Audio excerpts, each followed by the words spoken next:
پای چشم چه روشی مناسب تزریق چربی یا ژل یا روش‌های جراحی پلاستیک دیگه‌ای هستن که میتونیم استفاده کنیم؟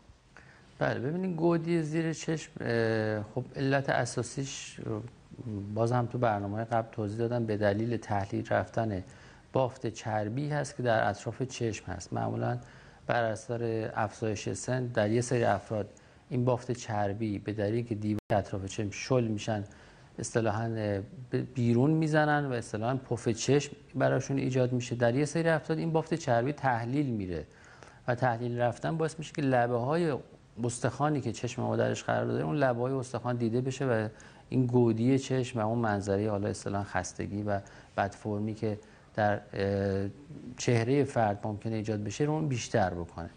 خب برای اینکه این رو اصلاح بکنیم، خب اساسی ترین و بهترین روش جراحی است که بالاخره برشی در حالا یا در زیر موجه ها یا از داخل چشم معمولا برش داده میشه و به اون مشکل رو اصلاح میکنیم. حالا با تکنیک های خاصی که دیواره اصطلاحاً سپتوم چشم رو به اون رو سفت میکنیم و محکم میکنیم، این مشکل رو برطرف میکنیم.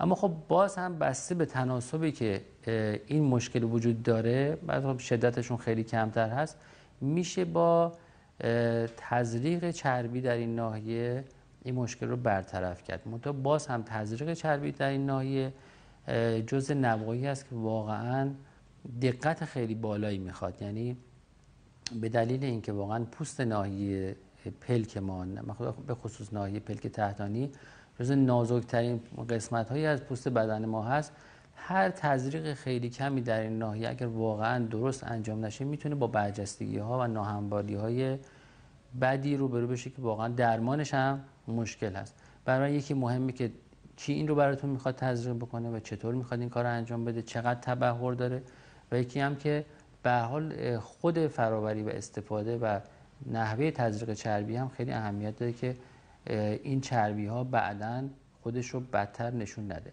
استفاده از فیلرها و ژل ها در ناحیه زیر چشم معمولاً توصیه نمیشه.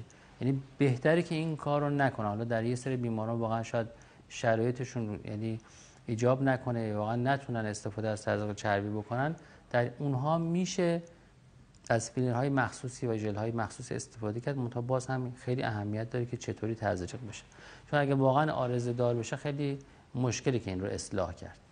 نصرالله